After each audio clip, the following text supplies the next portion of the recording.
Hi guys and welcome to Thrustzone.com. Right in front of us is the Mini Cooper in its facelifted avatar. This is of course one of the three variants that have been launched. The normal Mini Cooper with the hardtop 3-door.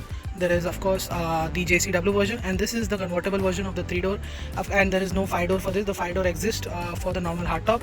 And as you can see, we've very recently had a taste of the previous generation, and now we're driving the new one.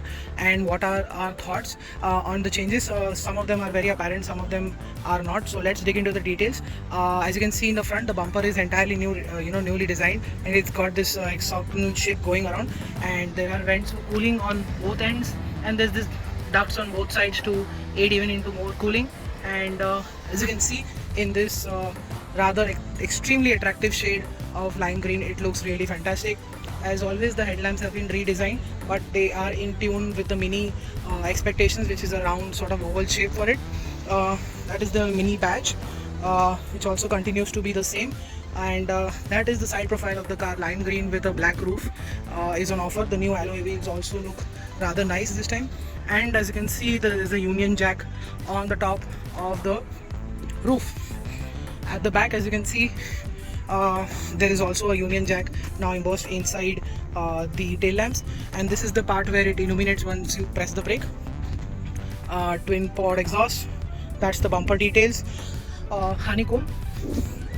And as you can see, it continues to be around 3.8 meters in length, and the wheelbase is long, and everything pretty much is the same. There's not much of sheet metal change, and continues to look very nice, very impressive. Grabs a lot of attention no matter what the color is. This definitely has been grabbing a lot of attention because of the color chosen here. And as you can see, there are DRLs which are also shining brightly, that also look really nice, and the oval shape inside an oval shape also looks really great. S badging on the fender. The fender is an entirely different unit altogether. Gas cap exposed. That's how it looks like. And let's get inside quickly. There's no power seats, and as we all know, Mini doesn't get them, and a lot of things are optional extra on the Mini as always. Let's get inside and see. That's the new steering wheel. That's the new instrument cluster. That is a much welcome move. It looks much more modern, and some may say it's devoid of the retro charm, but I think it's still got there because of the shape, which is still very unique, very nice, and looks like it is befitting for the Mini. New steering wheel with these piano black finish for the buttons as well. That is the same oval screen that you get with the Mini here. Of course, it's larger in size, and as you can see, the ambient lighting that runs around, the ambient lighting can be controlled from here. And those are the toggle switches, just like an aircraft. As always with the Mini, you've got a charging point, fast charging point, USB point, and a 12-volt socket, so that's a lot of charging. Sadly, there's a bit of crunch in the way how you can keep things here. These cup holders are not big enough. There is things that are kept here, especially a mobile phone can fly away from time to time, or if you are in the mood for driving fast, which you will do with the Mini from time to time. That's the glove box, illuminated, decent size. As you can see, that's what the amount of stuff it can keep, a little bit more than what it is here right now. That's about it. It's not cooled. And that is of course the door pad here. Let me show it from this side. It's a very thin thing, and as you can see, you just keep a wallet or something like that. There's no bottles going to come here. Hood release is here. That's the OBD port. That's the headlamp switch. That's for the fog lamp. And these new buttons on the steering wheel are new entirely altogether in the way they operate as well. And the volume controls for the music system is here. The music system is of course by Harman Kardon, which is a very good unit as always. The AC seems to be working fine in a convertible on a slightly hot day.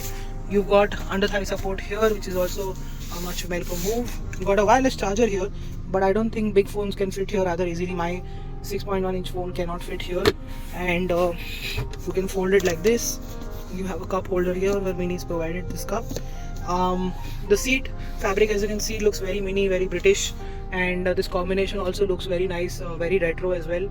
We've got a lot of design that is running around on the door pad, which makes it look truly Mini. Everything seems round, just like the vents.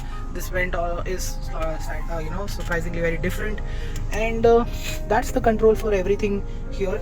This new screen, as always, is fantastic. There's a bit of change with the graphics, with the fonts, and everything still remains the same. You get a lot of options, and like I said, the ambient lighting can be controlled from here, so you don't need to go inside there. And everything works really well. It's very easy to understand, and you've got the usual settings here. And yeah, I guess let me now show you what the back looks like, which isn't very practical. As you can see, it's best for kids under 5 or 7. That's about it. There's not enough space for anybody else here apart from for some luggage. And speaking of luggage, let's go and see what the boot is like. Regardless of the roof up or down, this is the kind of space you're getting, so I think it is pretty good. It's quite accommodating, but of course not huge like saloons or anything like that. We should not be expecting from a car like this as well. And yeah, that's the kind of boot space you have. That's how it looks inside and outside. Features list, like I told you about, it gets pretty much everything you can expect from it. But then again, seats are manual, and you've got this roof mechanism here which needs to be pressed completely till the action is over, which takes about it can stay like this, which gives you the sunroof effect, or else it goes down all the way and it will show your convertible roof movement complete as the windows roll up. Let me give you a look of how it looks like with the roof down.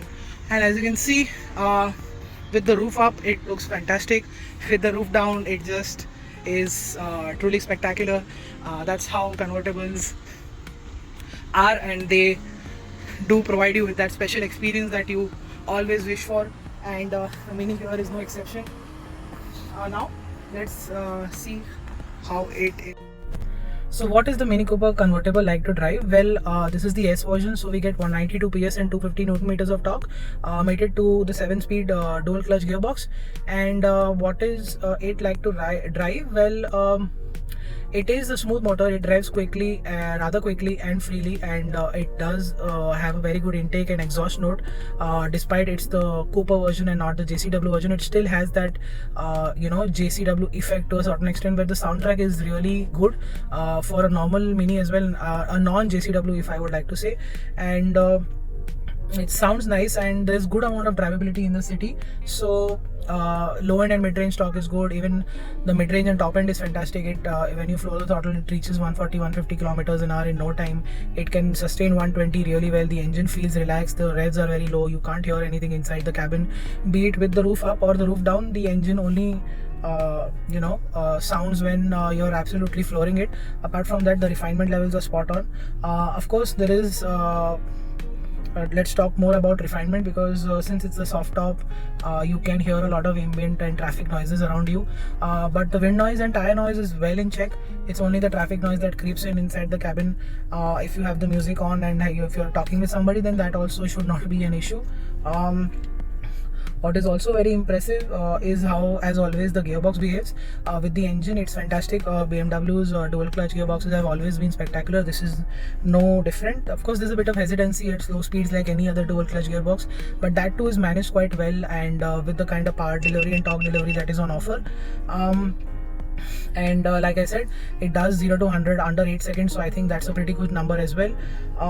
There's no complaining about the refinement or the power or torque or mid-range or top end. Everything is fantastic. It's just that it feels much more linear. It feels slightly dare I say, a bit less responsive, because earlier engines were much more peakier, but now this is smoother, so you can end up saying that it's a little bit less responsive. But when you put it into sport mode, and the gearbox also in sport mode, it becomes way too aggressive, so you get that. But even in normal mode, earlier it used to be slightly more peaky, and I think that's a good thing.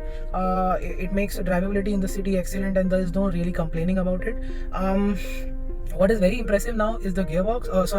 Apart from the gearbox, it's also the suspension. It feels much more compliant. Earlier Minis, the jolts would be felt directly to your spine. It would pinch you, but then again here, it's not. You do feel the road unevenness, but it doesn't hurt you. So the ride quality is still very stiff, and the steering continues to be heavy at low speeds. It does weigh up quite well on the highway, so that's a plus. And while cornering as well, the steering gives you immense feedback. There's a lot of feedback, and it's very precise, and it continues to feel heavy at any given speed. So I think that's one of the drawbacks, where the steering still feels a lot heavy than we expect it to be. But as soon as you start driving, you get used to it.